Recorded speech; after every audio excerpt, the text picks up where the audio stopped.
Chapter 4. To Mr. Breckenridge's. Holmes and I put on our coats and hats and went out into the cold winter street. The sky was dark over our heads. We walked east, and in a quarter of an hour we stood in front of the Alpha. Holmes opened the door, and we went in. In the pub, the owner, Mr. Windigate, gave us some beer. "Is this beer good?" Holmes asked him. "I ask because I know your geese are very good. Mr. Henry Baker told us all about your goose club." "Oh, yes, but those geese weren't our geese. They came from a man with a little shop in Covent Garden. Breckenridge is his name." "Thank you, my good man," said Holmes. We paid for our beer and drank it. Then we walked out of the warm pub and into the cold night again. "Now for Covent Garden," said Holmes, and we walked down the street past the British Museum.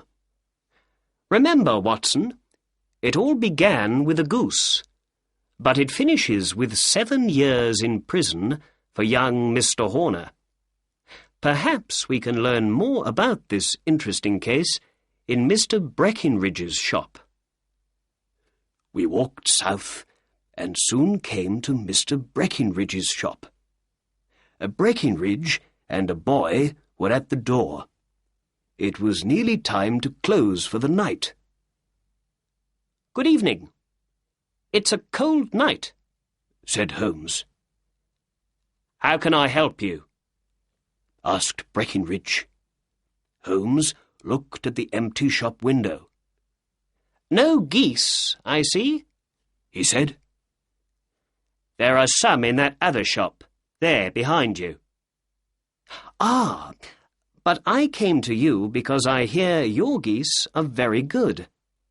Breckenridge's birds are the best," he said. "Who said that?" "The owner of the Alpha." "Ah, yes. He had 24 of my geese 2 days before Christmas." "They were very good birds, too. Where did you get them?" "I'm not going to tell you," said Breckenridge angrily. "Again and again people come and talk to me about those geese, and I don't like it. I paid good money for them. I took them to the Alpha, and then I forgot all about them. And then all the questions began. Where are the geese? How much do you want for them? Who did you sell them to? Why are people interested in them? I don't know. They aren't the only geese in London, you know." "I know," said Holmes. "But who asked you all those questions before? Not me. I had nothing to do with that, you know. But now I need your help. We ate a goose at the Alpha, and I say it was a country goose. But my good friend, Dr. Watson here, says it was a London goose. Which of us is right? It's an important question. £5 goes to the winner." "Well then, you lose, and your friend is the winner," said Breckenridge. "That goose came from London." "I can't believe that," said Holmes. £1 says I'm right." "Very well," said Holmes, and he took out £1. "I'm ready to pay, but I know you're going to lose your money." Breckenridge laughed. "Bring me the books, Bill," he said. The boy brought 2 books to him. Breckenridge opened the little one. "This is my address book," he said. "When people sell their geese to me, their addresses go in here. Country people on the left and town people on the right. The numbers after every name are page numbers in my big book. Read out the third name on the right, said Breckinridge. Mrs. Oakshott, 117, Brixton Road, number 249, read Holmes. Then Breckinridge opened the big book. And this is my in and out book, he said. Let's look at page 249. Here we are. Mrs. Oakshott. What can you see for December the 22nd? 24 geese, from Mrs. O, read Holmes, all 24 to Mr. Windigate at the Alpha. There. What do you say now? Said Breckinridge. Holmes put his pound into Breckinridge's hand angrily. Chapter 5. A weak little man. In the street, Holmes stopped. Suddenly, he wasn't angry. He began to laugh. You see, Watson, he said, Breckinridge didn't want to tell me Mrs. Oakshott's name and address at first, but later, when he saw he could easily get a pound from me, he told me everything. And he said something very interesting when he got angry. Did you hear? Other people are asking questions about those geese. Suddenly, there was a lot of noise from Mr. Breckinridge's shop behind us. We looked back at it. Breckinridge stood, tall and angry, in front of his shop door. A weak little man stood in front of him in the street. Look, you, Breckinridge shouted. I don't want to hear any more about those geese. Mrs. Oakshott can come and speak to me when she wants, but not you. You have nothing to do with it. Did I get the geese from you? No, but one was my goose, I tell you, cried the little man. Then ask Mrs. Oakshott for it. But she told me, ask Mr. Breckinridge for it. Well, that's nothing to do with me. I don't want to hear any more from you. Do you understand? Now go away. Breckinridge closed his shop door angrily, and the little man ran off down the dark street. Perhaps we don't need to visit Mrs. Oakshott in Brixton Road after all, said Holmes to me quietly. Let's talk to that man. Perhaps he can help us. Holmes walked quickly up behind the little man and put a hand on his shoulder. The man stopped and looked back over his shoulder at us. His face was white. Who are you? What do you want? He asked weakly. Excuse me, said Holmes, but I heard your questions to that shop owner. I think I can help you.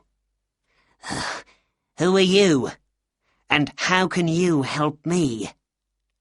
My name is Sherlock Holmes, and it's my job to know things other people don't know.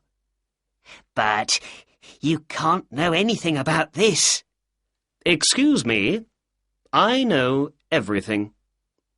You want to find 24 geese. Mrs. Oakshott of Brixton Road sold them to Mr. Breckinridge here. He sold them to Mr. Windigate, the owner of the Alpha, and Mr. Windigate sold them to the people in his goose club. Oh, sir, this is wonderful. Oh, I'm very happy to meet you, said the little man excitedly. You are right. I am very interested in those geese. Oh, more than I can say. Why don't we go to a warm room in my house for a talk, then? I don't like standing here in the cold street. Holmes put out his arm, and a cab stopped for us. But before we go, can you please tell us your name? The little man looked at Holmes and then at me before he answered. John Robinson, he said. No, said Holmes quietly. We'd like to know your real name, please. The stranger's face changed from white to red. Oh, very well. My real name is James Ryder, he said. Well, said Holmes. Assistant manager of the Cosmopolitan Hotel. Now, let's get into the cab and go home. Then I can tell you everything you want to know. So we got into the cab and went home. Ryder looked excited, but said nothing. Holmes didn't speak at all in the cab. Chapter 6. 1 or 2 questions. When we arrived at 221B Baker Street, we got out of the cab and went in. Back in his sitting room, Holmes spoke at last. Please sit down, Mr. Ryder. Now, where were we? Ah, yes. You want to know what happened to those 24 geese. Or perhaps what happened to one of those geese. You are interested in only one bird, I think. A white goose with a black tail. Oh, sir, Ryder said excitedly.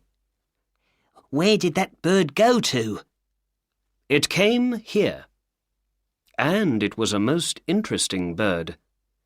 We found something in it after it died. The most wonderful thing. Here it is. Our visitor stood up weakly. Holmes opened his safe and took out the blue diamond. In his hand it was cold and beautiful. Ryder looked at the jewel, but said nothing. Holmes spoke for him. We know it was you, Ryder, he said. Sit down and have a drink. You look very weak. I gave Ryder a drink. He sat down and drank it quickly and looked at Holmes. I saw he was afraid. You don't need to tell me much, said Holmes. I know nearly everything about the case, but I have 1 or 2 questions to ask. How did you hear of the Countess of Morcar's blue diamond? Catherine Cusack, her maid, told me, said Ryder. I see. Holmes went on. So you and Cusack wanted to get the diamond and sell it for lots of money. You asked John Horner to come and repair the window in the room because you knew of his time in prison. When he left, you took the diamond from the Countess's jewel box. Then you called the police. They came at once. Because of Horner's time in prison, they believed he was the thief. It was all very easy. Then, Oh, please, please, cried Ryder, now on the floor at Holmes's feet. Think of my father. Think of my mother. I never did anything wrong before. I'm never going to do it again. Please don't tell the police. I don't want to go to prison. Sit down in your chair, said Holmes coldly. You're crying now, but did you feel sorry for young Horner? He knew nothing of this crime, but the police believed he was a diamond thief, and so he went to court, and he is now going to prison. All because of you. I can leave the country, Mr. Holmes. Then, when I don't go to court, Horner can leave prison. We can see about that later, said Holmes. But now, please tell me, Mr. Ryder, how did the diamond get from the hotel into a goose? And how did the goose get into a shop? And please, tell the truth. Ryder began. When the police arrested Horner, I left the hotel with the diamond in my pocket. I didn't want to stay at the Cosmopolitan, not with the police everywhere, looking at everything. So I went to my sister's house in South London.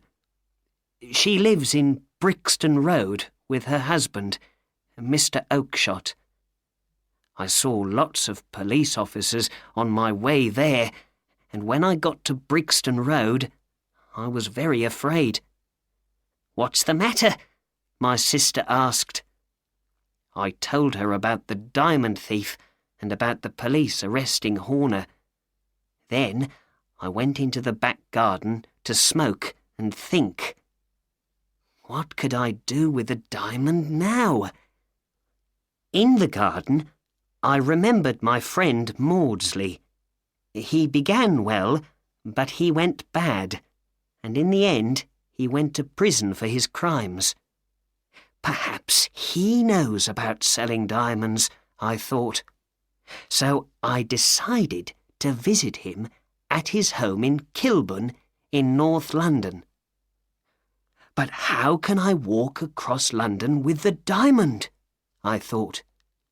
I can't have it in my pocket, not with all those police officers in the streets. Then I looked down at the geese in the garden, and I thought of something. I knew one of those geese was for me, for my Christmas dinner. So I decided to take my goose there and then, and not to wait for it. I quickly caught a big white goose with a black tail. Then I took the diamond from my pocket and put it into the bird's mouth. I felt the jewel go down its neck. With the diamond now inside the goose, I felt happy. I could walk to Kilburn and back easily. Then my sister came into the garden. "What are you doing with that goose?" she said. I put my bird down and it ran off with the other geese. "That's the goose I want for Christmas," I said. "Very well, catch it, kill it, and take it with you," she said. Well, Mr. Holmes, I caught that bird, killed it, and took it with me to Kilburn. There I told my friend Maudsley all about the diamond, and he laughed and laughed. We got a knife and opened the goose, but we couldn't find the diamond. I knew then something was wrong. I left the goose with Maudsley, ran to my sister's house, and went into the back garden. There were no geese there. "Where are they all, Maggie?" I said. "In Mr. Breckinridge's shop in Covent Garden." "Were there 2 birds with black tails?" I asked. "Yes, there were, James," she said, and to my eyes one was no different from the other. I understood it all then. The diamond was inside the other goose with the black tail, and that goose was now in Mr. Breckinridge's shop. I ran to Covent Garden at once and went to Breckinridge's. But the geese weren't in his shop, and when I asked about them, he told me, I sold them all at once. But you must tell me. Where are they now? I asked again and again. But he never told me. You and Dr. Watson heard him earlier tonight, Mr. Holmes. He never answered my questions. Now my sister thinks I'm a terrible brother. I'm a thief. I'm going to lose my good name. And I never got any money from my crime at all. Oh, what's going to happen to me? He put his head in his hands and began to cry. Holmes didn't speak for a long time. Then, in the end, he stood up and opened the door. "Get out," he said. Oh, thank you. Thank you, sir, said Ryder. "Be quiet and get out," said Holmes again.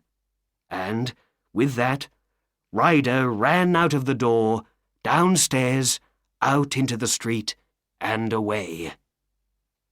"After all, Watson," said Holmes, "it's not my job to do the police's work for them. And young Horner's going to be all right. Ryder isn't going to go to court now. Without him, the police have no witness to say Horner was the thief. Perhaps I'm doing something wrong, but I don't believe it. I think I'm helping Ryder to be a better man. Send him to prison now, and you make him into a thief for life. But now he's afraid. He's not going to go wrong again. We found the solution to the crime, and that makes me happy. And it's Christmas after all. And Christmas is a time to be nice to other people, I believe. And now, Watson, let's ask Mrs. Hudson to bring in our dinner."